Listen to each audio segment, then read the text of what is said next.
അന്ന് ദൈവം പറയുകയാണ്, ദൈവത്തിൽ മക്കളെ, ദൈവത്തിൽ വിശ്വാസം അർപ്പിച്ച് നന്മ ചെയ്യ്, വേറൊന്നും നോക്കണ്ടാന്ന്, വേറെ ആരെ നോക്കണ്ടാന്ന് പറഞ്ഞേ. ഹല്ലേലൂയാ.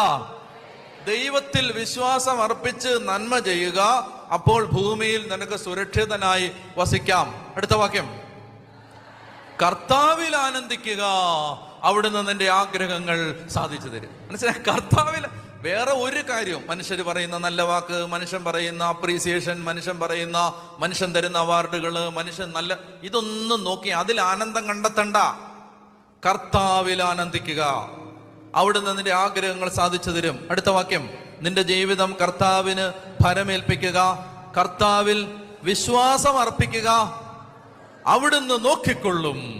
അയ്യോ, എന്തോരു വചനമാണിതൊക്കെ. അതായത് നമ്മള് ആര് സഹായിക്കാനില്ലാതിരിക്കുന്ന സമയത്ത് ദൈവം പറയാണ്, ദൈവത്തിൽ വിശ്വാസം അർപ്പിച്ചോ, അവിടുന്ന്